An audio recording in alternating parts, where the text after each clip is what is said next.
ప్రియమైన విద్యార్థులారా, ఈరోజు మనము నవవసంతం 2 తెలుగు వాచకం 7వ తరగతి ప్రథమ భాష 11వ పాఠము శ్రీలు పొంగిన జీవగడ్డ. ఈ పాఠాన్ని రాయప్రోలు సుబ్బారావు గారు రాయటం జరిగింది. ఇక్కడ చదవండి, ఆలోచించండి, మాట్లాడండి అన్నటువంటి అంశం ఉంది. అక్కడ ఒక చిత్రపటం కూడా ఉంది. మన భారతదేశము, భరతమాత జాతీయ పతాకం. ఏ దేశమేగినా, ఎందుకాలిడినా, ఏ పీఠమెక్కినా, ఎవ్వరెదురైనా, పొగడరా నీ తల్లి భూమి భారతిని, నిలుపరా నీ జాతి నిండు గౌరవం. నిలుపరా నీ జాతి నిండు గౌరవం. భారతీయ సాంస్కృతిక వైభవం ప్రపంచ దేశాలకు తలమానీకం. మన వైదిక వాంగ్మయం, ఉపనిషత్తులు సమాజానికి దివ్య మార్గదర్శనం చేస్తాయి.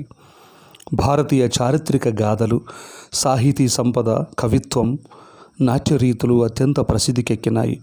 భారతీయ చారిత్రక వారసత్వం, మన దేశపు ఘనత ఎంత విశిష్టమైనదో ఈ పాఠం ద్వారా మనం తెలుసుకుంటాము. పై వాక్యాలు దేని గురించి చెప్తున్నాయి అనంటే దేశభక్తి గురించి తెలియజేస్తున్నాయి. దేశం పట్ల ఎటువంటి భావనతో ఉండాలి, దేశం పట్ల మనము అంకితమైన భావంతో ఉండాలి. జాతి గౌరవం నిలవడం అంటే మీరు ఏమనుకుంటున్నారు అంటే, ఎక్కడికి వెళ్ళినా, ఏ దేశానికి పోయినా, ఏ ప్రాంతానికి వెళ్ళినా మన దేశం యొక్క కీర్తిని మనం పొగుడుతూ ఉండాలి. ఈ గేయాన్ని రాయప్రోలు సుబ్బారావు గారు రాయటం జరిగింది. తర్వాత పాఠం యొక్క ఉద్దేశము చూడండి. భారతదేశం అనేక సంస్కృతి సంప్రదాయాలకు నిలయం, సిరి సంపదలకు, పాడి పంటలకు ప్రసిద్ధి పొందింది. ఎందరో మహనీయులకు ఇది పుట్టినిల్లు. భిన్నత్వంలో ఏకత్వమే భారతదేశం ప్రత్యేకత. మన దేశ గౌరవాన్ని దశ దిశలా చాటడం మన కర్తవ్యం. మన దేశ పౌరుషాన్ని నిలబెట్టడం మన బాధ్యత. ఈ భావాల స్ఫూర్తిని కలిగించటమే ఈ పాఠం యొక్క ఉద్దేశము. పాఠ్యభాగ వివరాలు. ఈ పాఠం గేయం అనే ప్రక్రియకు చెందినది. ఇది మాత్రా ఛందస్సులో రాగయుక్తంగా పాడుకోవడానికి వీలుగా ఉంటుంది.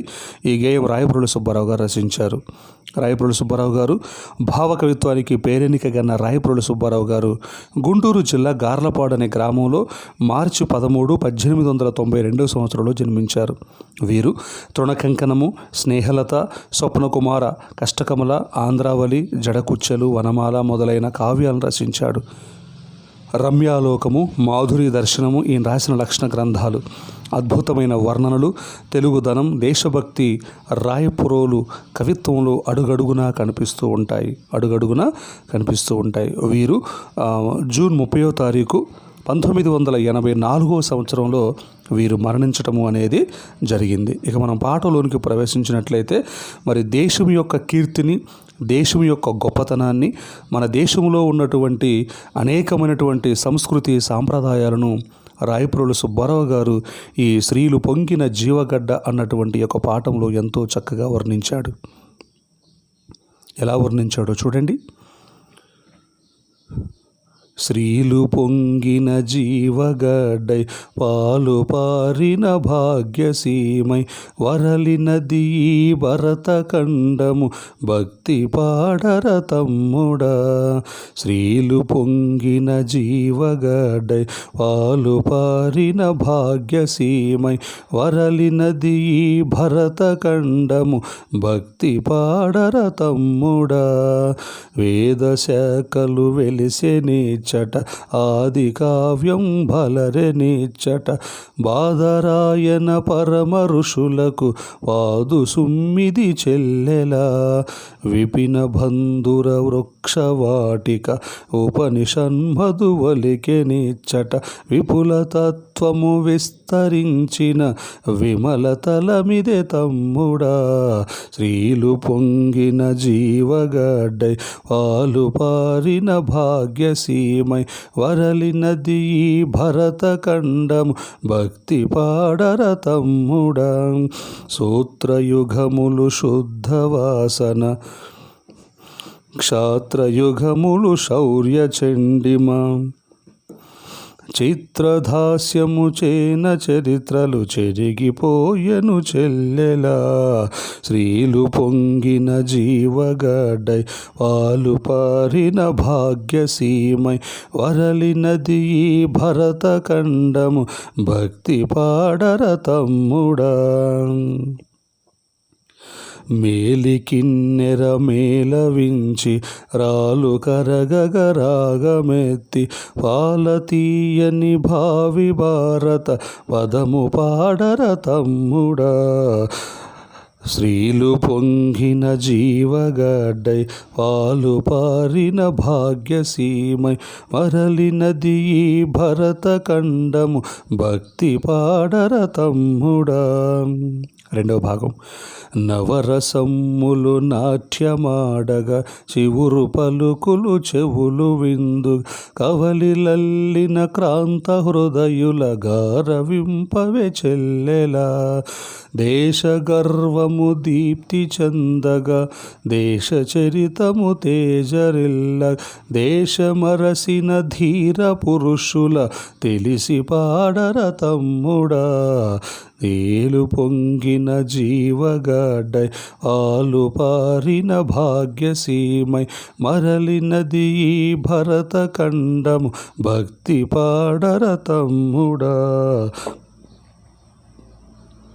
శ్రీలు పొంగిన జీవగడ్డై పాలు పారిన భాగ్యసీమై పాండవేయుల పదును కత్తులు మండి మెరసిన మహితరణ కథ కండగల చిక్కని తెలుగుల కలిసి పాడర చెల్లెలా. లోకమంతకు కాకపెట్టిన కాకతీయులు కథన పాండిత్ చీకిపోవని చేవ పదముల చేర్చి పాడర తమ్ముడా. శ్రీలు పొంగిన జీవగడ్డై ఆలు పారిన భాగ్యసీమై వరలినది భరత ఖండము భక్తి పాడర తమ్ముడా. శ్రీలు పొంగిన జీవగడ్డై పాలు పారిన భాగ్యసీమై మరలినది ఈ భరత ఖండము భక్తి పాడర తమ్ముడా. తుంగభద్రా భంగములతో పొంగి నింగిని పొడిచి త్రుల్లి భంగపడని తెలుగునాదుల పాట పాడవే చెల్లెలా. తుంగభద్రా భంగములతో పొంగి నింగిని పొడిచి త్రుల్లి భంగపడని తెలుగునాదుల పాట పాడవే చెల్లెలా.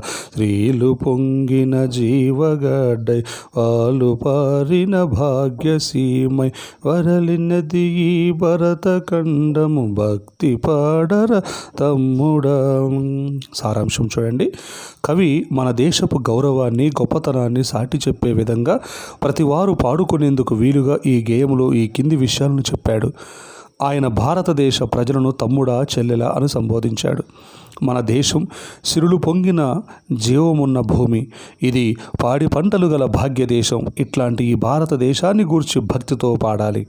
వేదాలు వంటి వాటి శాఖలు ఈ దేశంలో వెలిశాయి. ఆది కావ్యమైన రామాయణం ఇక్కడే పుట్టింది. మహాభారత భాగవతాలను రచించిన వేదవ్యాసుడు మొదలైన ఎందరో మునులు గన్న పుణ్యభూమి మన భారతదేశం. ఈ దేశంలో దట్టమైన చెట్లతో కూడిన విస్తారమైన అరణ్యాలు ఉన్నాయి. మధురమైన భావ సరంగాల ఉపనిషత్తులు ఇక్కడే పుట్టాయి. వివరాలతో కూడిన తత్వబోధన విస్తరించిన పవిత్రమైన భూమి ఇది. ఆపస్తంభ అశ్వలాయనాది సూత్రాలను చెప్పిన కాలం నాటి గొప్పతనం, ప్రపంచ పరాక్రమున్న రాజులు కాలం నాటి పరాక్రమ చరిత్రలన్నీ పరదేశీయుల కింద బానిసతనం వల్ల అంతరించిపోయాయి. కిన్నెర వాయిద్యాన్ని మెడుతూ రాళ్లను కూడా కరిగించగల రాగంతో మధురంగా భావి భారత భాగ్యాన్ని గురించి పాడుకోవాలి. నవరసాలతో నిండిన తేట తెలుగు మాటలతో చెవులికింపుగా కవిత్వాన్ని చెప్పిన ప్రగతిశీల కవులను గౌరవించాలి. దేశాభిమానం ప్రకాశించేటట్లుగా, దేశ చరిత్రలో విస్తరించేటట్లుగా దేశాన్ని కాపాడిన వీరులను గురించి తెలుసుకొని కీర్తించాలి. పాండవుల కత్తులు పదునుతో తలతల్లాడిన కురుక్షేత్ర యుద్ధాన్ని గురించి చక్కని తెలుగు పదాలతో అందరూ కలిసి పాడుకోవాలి. ప్రపంచాన్ని వేడెక్కించిన కాకతీయులు యుద్ధ నైపుణ్యాన్ని కలకాలం నిలిచే మాటలతో మెచ్చుకోవాలి. తుంగభద్ర నది అలలతో అటుగా పొంగి ఆకాశానంటిన చెక్కు చెదరని ధైర్యం గల తెలుగు రాజుల చరిత్రను మనం గానం చేయాలి. ఇంతటితో ఈ పాఠం అయిపోయింది. అందరికీ నా హృదయపూర్వక ధన్యవాదాలు.